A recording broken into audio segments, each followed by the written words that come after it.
Welcome to another episode of Thoughts and Bolts. I'm your host, Pedro Oliveria. And tonight, this evening, 10 p.m. in the land of the rising sun, we are going to go over chapter 4 of Prometheus and Atlas. Chapter 4 being called Storming Heaven.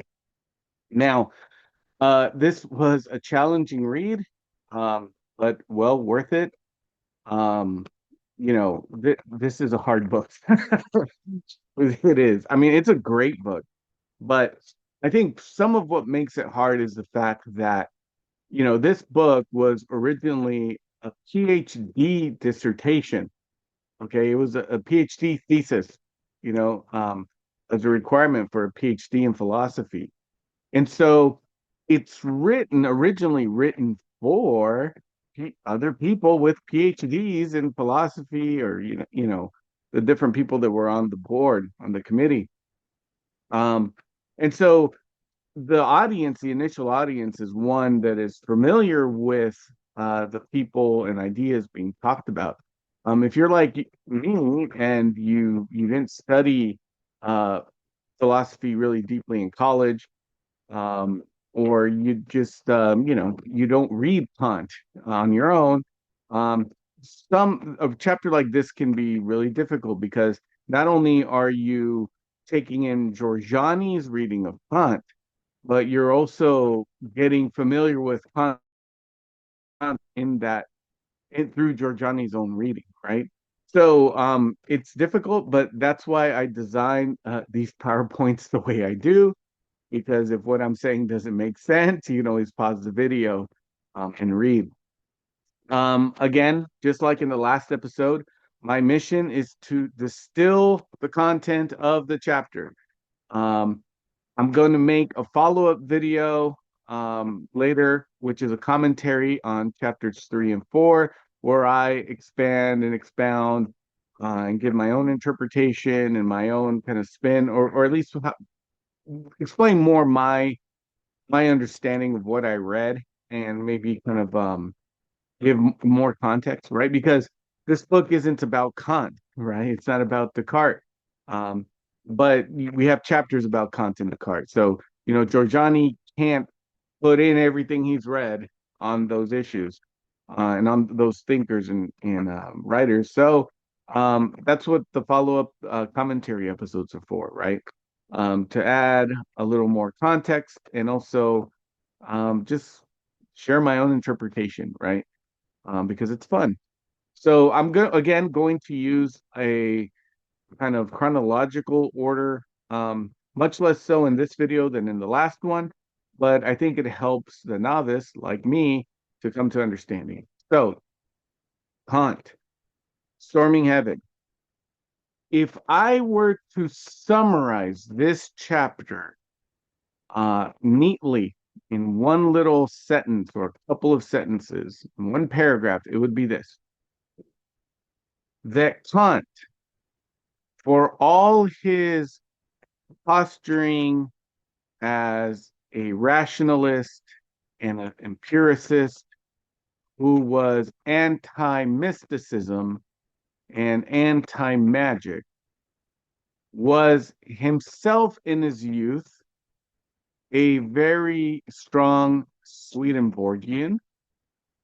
And though he publicly denounced Swedenborgian ideas in order to further his academic career, his subsequent philosophical output had an underlying Swedenborgian current.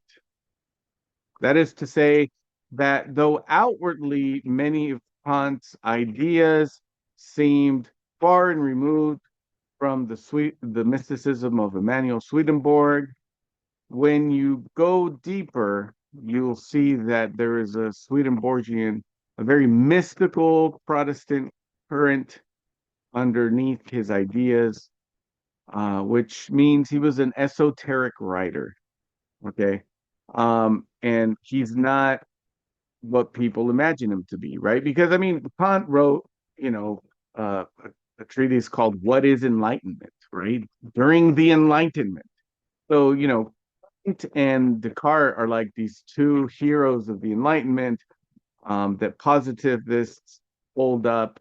But as we see in this series, that and as Giordani is showing us, that really isn't the case, right? These men were closeted esotericists, closeted spiritualists, even of though the surface layer reading of their work doesn't reveal that. So that's what Giorgiani's main thrust is in this chapter, right? And he shows how this works. Because Kant had written, in his later works like Religion Within the Limits of Reason Alone, that occultists, people that believed in what we now call ESP, were storming heaven, as it were. These were kind of rebellious people, and that they should be even institutionalized. And it's ironic because Immanuel Kant wasn't this super secular uh follower of scientism like Neil deGrasse Tyson or Sam Harris. No, this man during his youth was a very serious Swedenborgian, and so for him to say those kind of things is rather ironic. Um, and this is what he talks about. So he talks about how when Kant was younger, he had bought the whole set, the whole 8 volume set of the Arcana Celestia by Emmanuel Swedenborg. Emmanuel Swedenborg was this Swedish polymath. I mean, he was the Swedish Isaac Newton, right? He was a scientist that worked on a whole lot of things, specifically geology. And in his later life, when once he was an older man, he like went full mystic, right? And he started having visions of Christ and visions of entering the spirit world and this sort of thing. Hmm. And he had this 8 volume set called Secrets of Heaven, right? And each one of these volumes is like 400 to 700 pages, right? The whole set of 8 volumes is like 7,000 pages, right? So, in the 1700s, you don't buy the whole set to Secrets of Heaven, much less read it, unless you're really into it, right? It's that's what you do when you're super into Swedenborg, right? You buy the whole set of Secrets of Heaven and you read it, all of them cover to cover. Okay. So, you know, at a very young age, he was super into Swedenborg. But what happened? He was a up and coming philosopher, up and coming academic, and he wanted tenure, right? And there was these rumors that he was super into Swedenborg and that he was even spending his money to travel and investigate um, claims of Swedenborg's extrasensory perception. And that's a no-no, right, in academia, even back then during the Enlightenment, perhaps especially during the Enlightenment. And so he wrote a book called Dreams of a Spirit-Seer, where he outwardly mocks Swedenborg in his mystical theology. And one of the things Giorgiani points out is this very famous case, and Kant writes about it in Dreams of Spirit-Seer, where Swedenborg, if I remember correctly, because I read it elsewhere as well, he's having dinner with the Swedish nobility, and he's talking with them in mid conversation. He just kind of freezes, and everyone's like, "What's wrong with this guy?" And he says, "There's a fire on my street." Right. And mind you, this is before, modern, firemen existed, right? So, people having fire, before fire extinguishers and everything, right? So like people having their houses burned down was well, more common than it is today, and perhaps more permanent. And so, Swedenborg, has this clairvoyant experience where he's like, there's a fire on my street. And then he's like, okay, it stopped. It didn't get my house. Right. And everyone thought this was kind of weird. Especially since again, this guy was a high level scientist and a very respected man.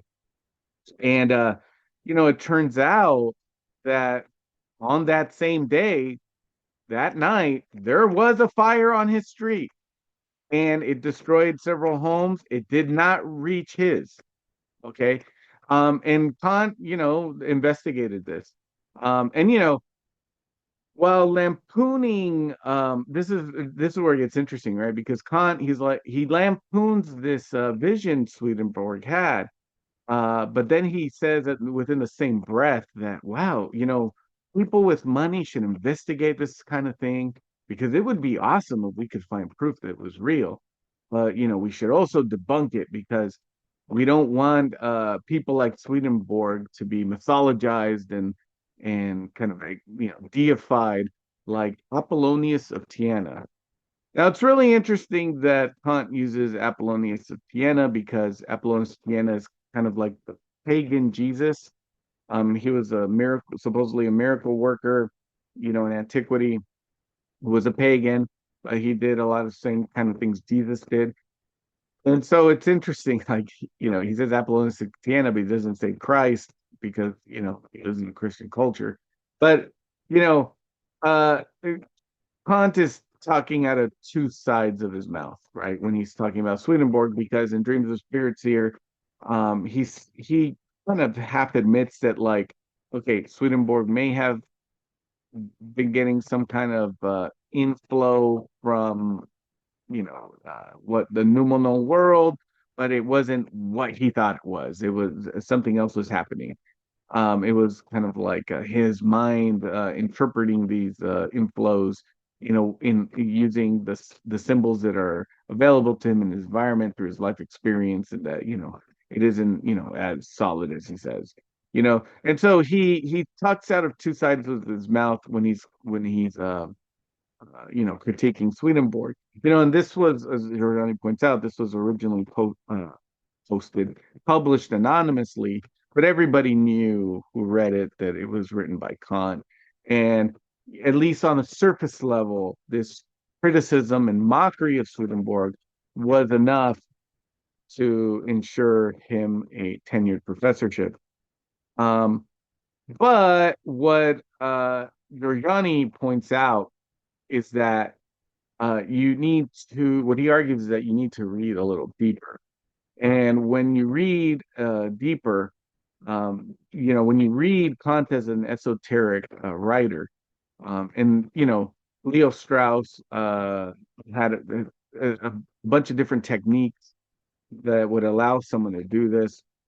Looking for different contradictions in the text, looking for things that are constantly repeated, and these kind of serve as a mask to hide the author's real intent, um, paying attention to what's not in the text, what's left out that probably should be in there, paying attention to the difference between uh, inconsistencies in these repeated formulas. So if these formulas keep repeating in the text, but then there's in one case, like near the end, where there's a slight change, and that's what you need to pay attention to.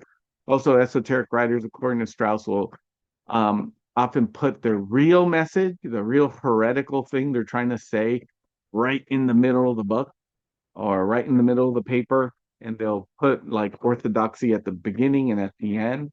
Um, and so, if Kant's an esoteric writer, Jorjani finds instances in Dreams of a Spirit-Seer, in what not just Dreams of a Spirit-Seer, but other writings of Kant, which they're like direct quotes from the Celestial Arcana in terms of terminology. So in some of his writing, Kant uses terminology that first appeared in the Celestial Arcana of Swedenborg, right? And basically Jorjani argues that when you look at what um, Kant was writing about Swedenborg in Dreams of Spirit-Seer, right? And you compare some of those criticisms or reinterpretations with what Kant said in his later work, you'll see that already the foundations for Kant's thought are in Dreams of the Spirit-Seer and they're Swedenborgian. Okay. In the next video, I'll kind of flesh that out a little more because again, Jorjani isn't writing a book on Swedenborg. Okay, but I've read a little Swedenborg on my own. I have some books, thanks to Kindle, and so we'll get into that. But that's essentially what Jorjani is saying. And so there's several things. The difference between nomenon and phenomenon. Also, the whole idea of a categorical imperative. So in Kant's moral philosophy, he has this idea that if I'm going to declare that this action is moral or this action is immoral, that has to be true, not just for me, but for everybody else and all sentient beings in the universe, right? So, in other words, if it's immoral to do on Earth, it's immoral to do in Mars, it's immoral to do in Zeta Reticuli, right? And for something to truly be immoral, it has to be immoral everywhere. And that kind of that morality or immorality, that moral truth has to be grounded in the noumenal world, right? Because morality, isn't in the phenomenal world, right? There's no mathematical proof for what's right and what's wrong. There isn't anything in the laws of cause and effect in the phenomenal world that point to that. It's all stuff that we kind of have to work out through our reason, and it only makes sense if it's grounded in some kind of transcendental reality. That's my reading of Giordani's reading of Kant. But again, this categorical imperative has its roots in Swedenborg's visions because Swedenborg had these visions of speaking to spirits and non-humans on other planets. So yeah, Swedenborg had visions where he went to other planets and he talked to non-humans on those other planets, and he describes this beautiful, spiritual republic in the spirit world, right? In what Kant would literally call the noumenal world. And so this becomes like the foundation for Kant's moral theories, i.e., the categorical imperative, and also, as I'll explain later, the whole distinction between nomenon and phenomenon has its origins also in Swedenborgian mystical thought or mystical experience. Um, Now going into Kant, he had this. He's kind of like Descartes, where Descartes, says, cogito ergo sum, right? I think, therefore I am. Um, Kant talks about a priori knowledge of things that we can intuit to be true, and that if these things are these things that we intuit to be true are necessary in order for us to have any kind of empirical knowledge. So, for example, Kant, uh, rather than saying cogito ergo sum, he would say something like the very sentence "this is mine," right? This is mine implies that there is something outside of me, which is a this, right? And it's not occupying the same space as I'm occupying, right? And so this is mine. So there's a this that's not me. And then there's an I that is I, right? And then there's a possession, right? So this is a priori knowledge. There is a me, okay? I am I, right? And it's unified, and in some sense, it's transcendent, right? Um, you can dissect my brain as much as you want. You're never gonna find a little me, right? So Kant said there's a unity, kind of this mental unity that's transcendent, but um, you know, this is something we need in order to this concept has to exist. The I am I has to exist in order for me to say something like this is mine, right? So these a priori things that we know aren't don't need to be proven. We already know them, and because these things are true, it allows us to go out and actually acquire empirical knowledge, because without these a priori facts, there would be no basis for even the assumption that empirical knowledge could even be attained, right? Um, so Kant also, with regards to his moral theory, okay, you have to have freedom, And so this is one reason why, look, in order to be moral, to actually be a good person, I have to be free to choose. But remember the nomenon and the phenomenon, the nominal world, phenomenal world. The phenomenal world is the world of the five senses. The nominal world is the world as it is, independent of my five sense interpretation. Um, and basically, what Kant says is that this free will, right, that belongs to the I am I, right, to that belongs to the I, it is transcendent, right? It's in a transcendent place, and then it's part of the nominal world. Um, and that's why it's not a contradiction to believe in free will and still believe that the phenomenal world is totally deterministic and works like clockwork with a strict cause and effect basis, right? So, because remember, if there is no nominal world, if there is no transcendent world, if all that exists is what we call the phenomenal world, and it's literally what it is, independent of, if what we perceive through the five senses is the way things are, independent of perception, then there is no free will and there is no I am I, right? And if that's the case, then there's no right and wrong, there's no morality because you need free will in order to have morality. But if everything's predetermined, if everything's deterministic, if everything's working like clockwork, then there is no choice with which to, be moral. So basically, in Swedenborg's metaphysics, you have the spirit world and you have correspondences. Okay. And what we call the physical world are correspondences of the actual going on in the spirit world. Now, these correspondences are not mirror reflections. The spirit world is very different from this world. And Jorjani mentioned this in the book. But so, for example, I live in Japan. My family lives in Florida. Okay, my mom and my dad and my sister. They all live in Florida, right? And they're near and dear to my heart, right? And there are instances of phone telepathy, right? Where I'm thinking of my sister and she calls me, a messenger or whatever, right? So Swedenborg would say that in this world of correspondences, right? I'm here in Japan, my family's in Florida, but in the spirit world, okay, our spirits are actually like right close together. Why? Because we love each other so much. Similarly, Swedenborg might say that let's say you have a couple, they're not really in love anymore. Let's say they stopped having sex and they're only together for the kids, right?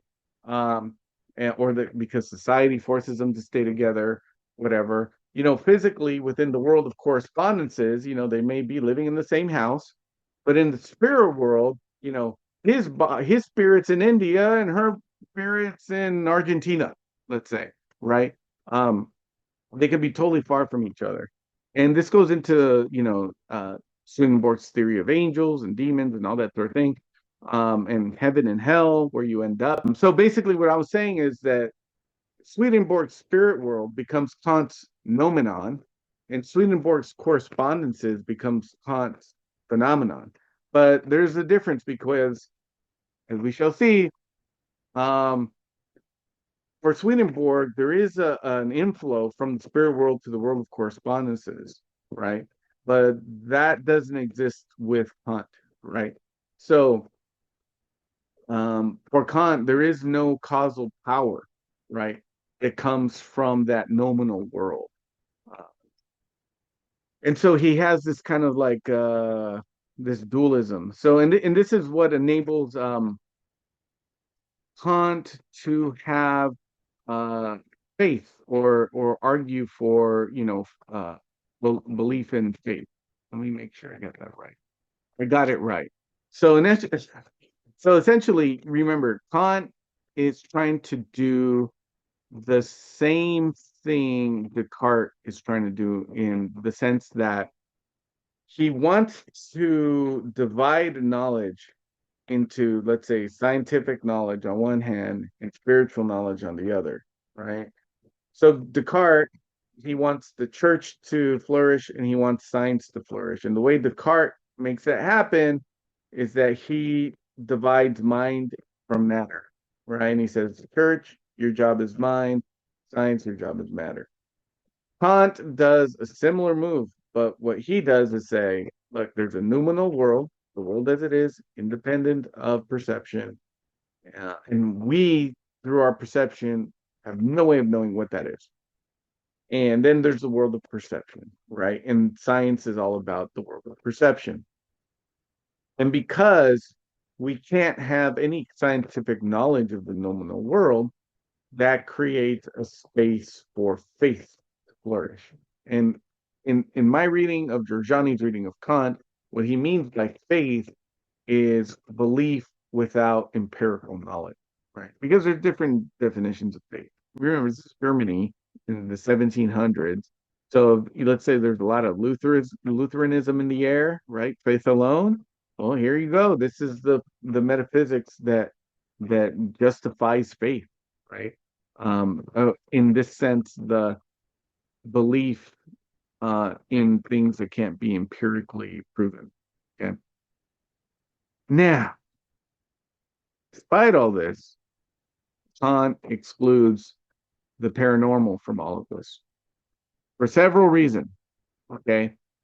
First of all, remember, Kant has separated noumenon from phenomenon, and this separation is hard. it is, it is final, right? So our thoughts are I am I is a transcendental thing, and the stuff that happens in the nominal world, again, it's transcendental, it's not imminent.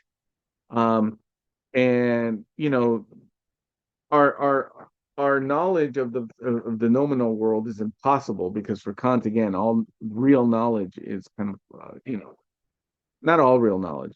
You have empirical knowledge that comes from empirical means, and then you have a priori knowledge, as we described earlier. And he also has other categories of knowledge, but this so far in the reading, what's really talked about is a priori knowledge and empirical knowledge through science. And so, because the nominal world is completely unknown, Kant can't allow any kind of influence from the nominal world to go into the phenomenal world because that would totally undermine the scientific project, right? Because the scientific project is all about, according to Kant, what's happening in the phenomenal world, right? So that's why you have to keep it separate from the nominal world, okay? Um, and so, with regards to miracles, Kant allows that, hey, maybe they have, some people might say, well, maybe it happened in ancient times and the times of the prophets and the apostles, but not anymore. But Kant says, um, no, it can never be allowed to happen. We can never allow ourselves to believe it happened, even if it happened, right? Because for Kant, the issue is one of epistemology, right? For Kant, science is about empirical facts in the phenomenal world. And one of the things that um, is that this requires is our own experience, right? So, for example, um, many people have seen fruits fall out of trees. Okay, I've seen it. Maybe you've seen it. Lots of people have seen fruits fall out of trees, but I don't know anyone who's ever seen a fruit like levitate off the ground and like reconnect itself to the tree, right? You never hear of a coconut just levitating and reconnecting itself to the tree.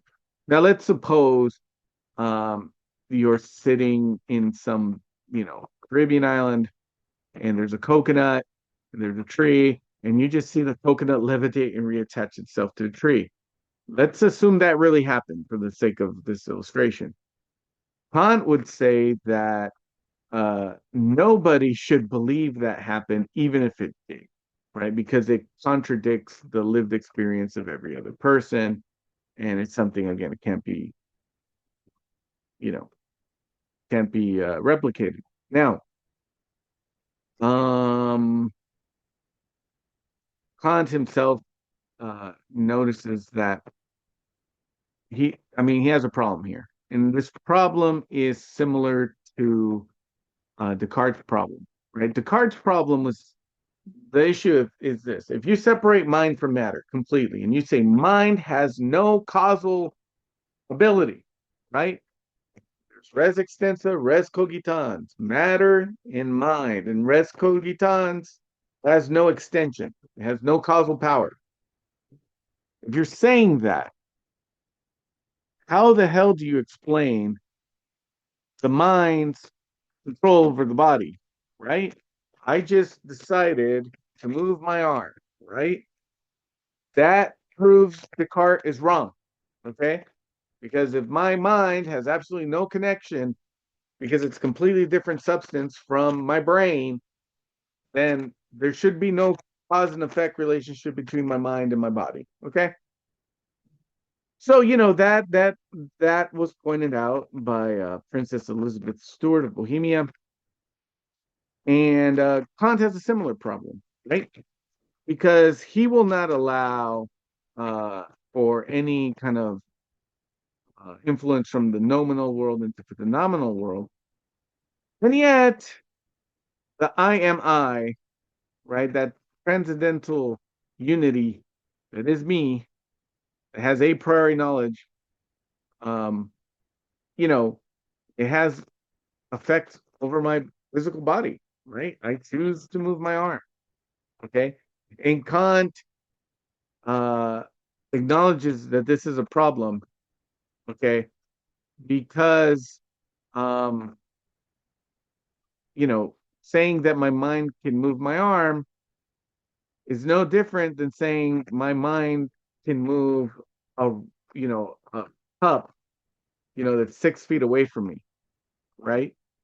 The difference is not one of kind, but of degree. Okay. And in this slide here, we kind of went over some of the things I just talked about, right? Where Kant essentially is trying to limit science and limit philosophy, limit reason to a very small subset of experiences, the kinds of experiences everyone has, right? Not the into at the exclusion of the kinds of very real experiences that only some people have. And this is where he criticizes people who practice ceremonial magic or any kind of divination, in that they're having experiences that not everybody has. And if you think you can take these paranormal occurrences and develop, theorems and practices that allow you to cause them at will on a regular basis, then for Kant, this is no different than, you know, getting on a Pegasus and storming Mount Olympus, right? This is no different than building a tower to heaven and storming the halls of Yahweh, right? Because what you're doing is you're taking the tools and facts of science, the methods of science, right, which belong to the phenomenal world, and using them to take control over what for Kant only exists in the nominal world. Um, so yeah, that's where he insists that people mock the paranormal and put you know magicians and witches and any kind of you know psychic into the loony bin or into the prison, and not just for the sake well, for two sakes really: for the stability of society in terms of keeping these paranormal things out of in making a mess of our interactions with each other, but also for the sake of science, right? He wants philosophy to be as disciplined in science as science is. And so this is why Jorjani uses the term like this extreme neo-Cartesian dualism, right? Um, again, you have the nominal world and phenomenal world, and you got to keep them completely separate, according to Descartes, even though it's kind of a riff on Swedenborg's spirit world and correspondences. Um, and, psychokinesis is also a problem for Kant in a way I just described earlier, right? Um, to levitate, a china cabinet with your mind and to move your arm with your mind, there's really no difference between the two. Like I said before, it's a difference of degree, not of kind, right? Um, and so this poses a problem for him. Um, and that's why he's against all this paranormal stuff and ceremonial magic and divination and all this kind of stuff because uh he says it's deleterious to the mind and so forth. Okay. And also because Kant has very egalitarian impulses, right? Um, the fact of the matter is that psychic abilities are not democratic, right? They're not bound by our sense of egalitarianism, right? Some people are more psychic than others. As I've talked about on this show and other times, anybody can do remote viewing. And I'm not the first one to say this. Everybody who worked on the Stargate program for the CIA, who's out and about in public, they've all said this. Anyone can do remote viewing, but not everyone can be good at it, and not everyone can, be like super psychic and work for the CIA doing it. Just like anybody can shoot a basketball, but almost nobody can play in the NFL, and even fewer people can be as good as Kobe or LeBron or Michael Jordan. I mean, you're literally talking about like people that you can count, the fingers on one hand, right? And similarly, anybody can do remote viewing, but almost nobody can get good. Very few people can get good enough to do it for, intelligence agencies, and even fewer people can be as good as Pat Price or Ingo Swann, right? It's no different from shooting a basketball. And this uh this lack of egalitarianism, right? The fact that, nature isn't the nature is hierarchical, right? That it's not egalitarian. And that the psychic world, the spiritual world is the same, is something that's repugnant to Kant. Um, and so, if you have a society where some people are psychically gifted and others aren't, then those people who are psychically gifted have a knowledge base that's wider than the people that aren't. And that undermines the whole project of science, according to Kant, right? Because again, science is supposed to be about the phenomenal world, and it's supposed to be what everyone can experience and does experience in the phenomenal world. And you know, and can be known empirically in the phenomenal world, right? And so, even though Kant acknowledges the noumenon, right, the world independent of perception, for him, you can't mess with it, you can't touch it, and it shouldn't be allowed to mess with and touch us. So, going on, um, this goes again. This slide is pretty much what I said before.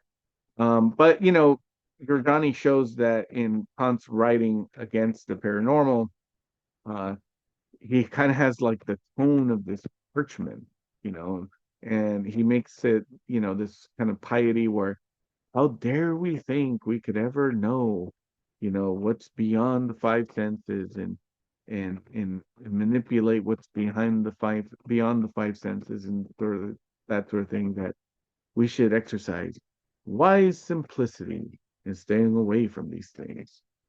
Um, but his own philosophical system contradicts this prudent rejection of the paranormal, um, specifically his aesthetic.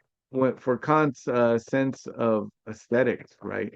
Um, he argues that like when we see beauty, that requires more than just empirical knowledge, right? It requires some kind of the transcendental kind of acknowledge recollection or kind of access to the transcend some kind of transcendental um, kind of ideal that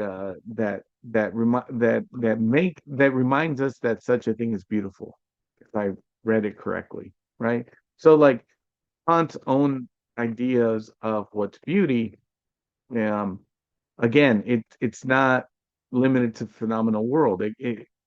For there's something to be beautiful, like we're acknowledging that there's something about it that's more than just what can be described exhaustively through math, right? And so again, you're talking about the transcendent there. And again, it's not democratic, it's not egalitarian, because some things are more beautiful than others. Um, but yeah, I hope I didn't butcher it. I hope I didn't butcher this chapter. Um, Again, you can just pause and read my slides if I did. But basically, again, to sum up what I said already, uh, if you were to take the main takeaway from this chapter is this: that the father of this proto-positivist, right, Immanuel Kant, who is held up as one of the two main pillars of the Enlightenment, along with Descartes, who is seen as the arch rationalist, right?